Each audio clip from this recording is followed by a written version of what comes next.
Je clôt ce cycle d'audio consacré aux différentes divinités européennes avec un focus sur les dieux et les déesses des Basques, le plus vieux peuple d'Europe. C'est un panthéon qui n'est pas très original, mais avec quelques particularités qui méritent d'être soulignées et que je vais évoquer.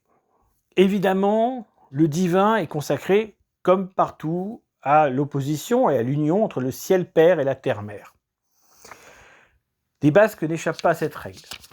Il y a le dieu Ortsi ou Urtsi, qui est un dieu du ciel et aussi du tonnerre, qui aurait donc les deux fonctions, ciel souverain et orage, bien qu'il y ait une divinité spécifique de l'orage qui s'appelle Orko. Peut-être s'agit-il de la même divinité, ou s'agit-il de deux divinités apparentées, l'un père de l'autre, par exemple, comme chez les Indo-Européens. Après, ça peut dépendre aussi des différentes tribus basques, qui n'avaient pas forcément un panthéon totalement identique. Ce dieu céleste a un symbole, qui est le symbole même de la nation basque, le lauburu, qui est un svastika arrondi, qui caractérise le peuple basque.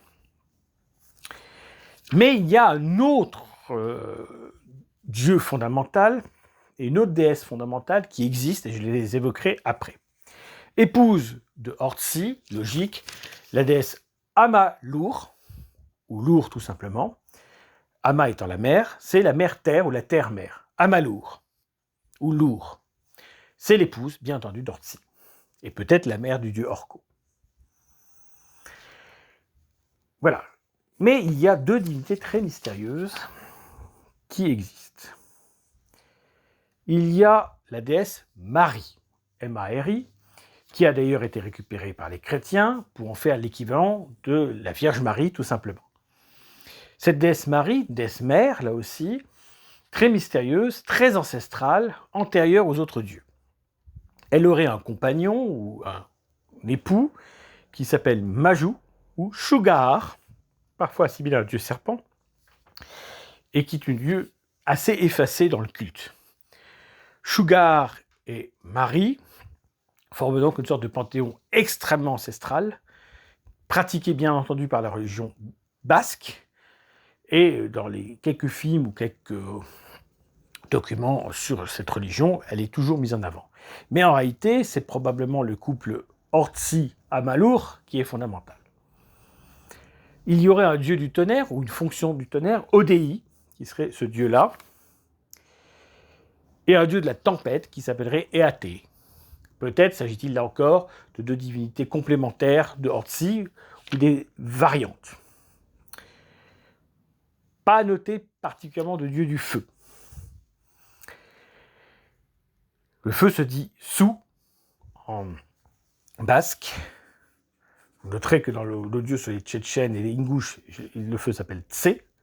Est-ce que ça ne donnerait pas du crédit à une vieille étymologie et une vieille idée d'un lien entre les peuples du Caucase et les Basques? Question peut-être permise, en tout cas. Il y a un dieu héroïque, une sorte de héros guerrier, qui s'appelle Michélatz, qui, par certains aspects, ressemble un petit peu à un personnage comme Thor dans la mythologie scandinave. Héros, demi-dieu, Michélatz, en tout cas, existe chez les Basques. Alors, nous avons enfin les divinités essentielles classiques, c'est-à-dire le soleil, la lune, etc. Donc, pour la lune, c'est une divinité féminine, elle s'appelle Ilaski ou Ilargi, il y a les deux versions. Et pour la déesse du soleil, elle s'appelle Eki ou Eguski. C'est la même déesse. Eki et Ilaski, déesse du soleil et déesse de la lune. Pas de déesse de l'aurore particulière à souligner, une fonction qui n'a pas l'air importante.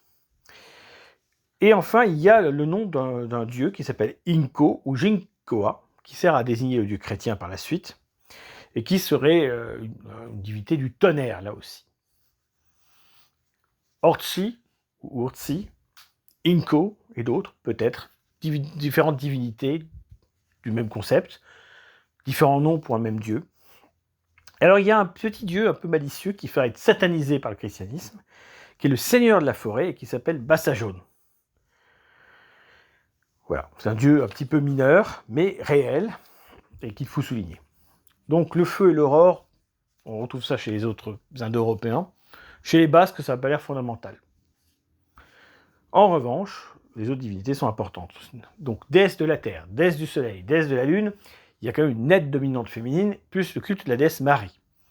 Si les dieux existent, effectivement, ils sont, semble-t-il, plus en retrait.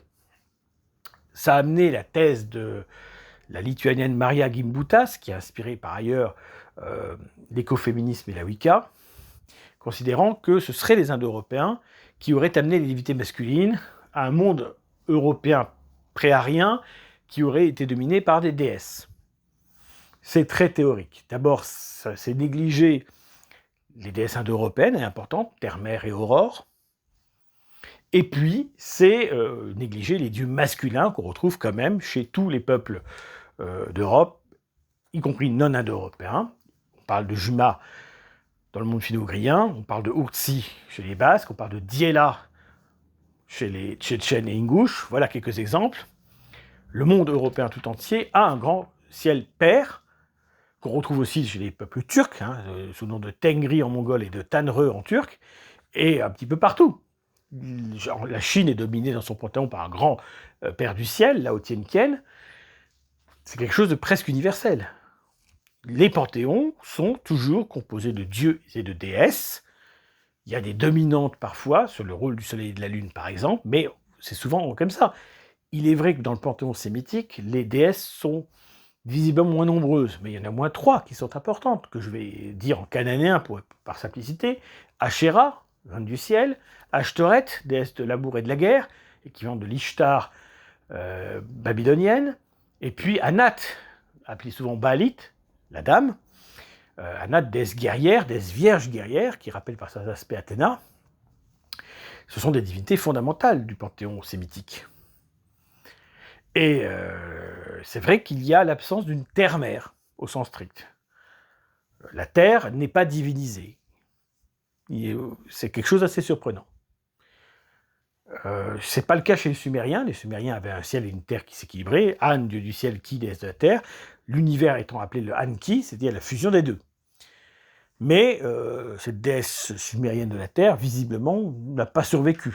Le dieu An est devenu le dieu Anu, équivalent Ilu, des Sémites, et qui n'a pas eu de culte qui a survécu.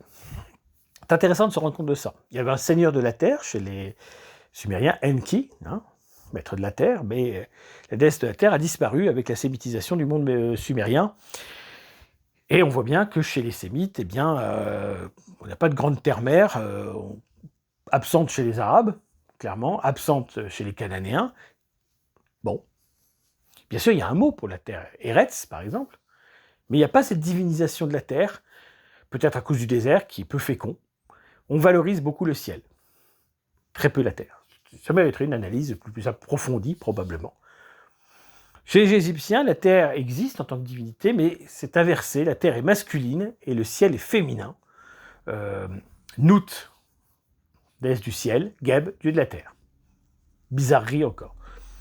On s'éloigne des Basques, mais c'est pour remonter à une époque ancienne. Donc dans le panthéon basque, il y a ce couple primitif Sugar-Marie, assez mystérieux mais très important. Et puis il y a un couple divin plus classique, Ortsi-Amalur, ciel père, terre mère, pas de problème particulier, panthéon classique. Qu'est-ce qui prévalait? Est-ce que Marie est une déesse mère ancestrale, cosmique, originelle, qui ferait qu'elle a une valorisation supplémentaire? La question est permise.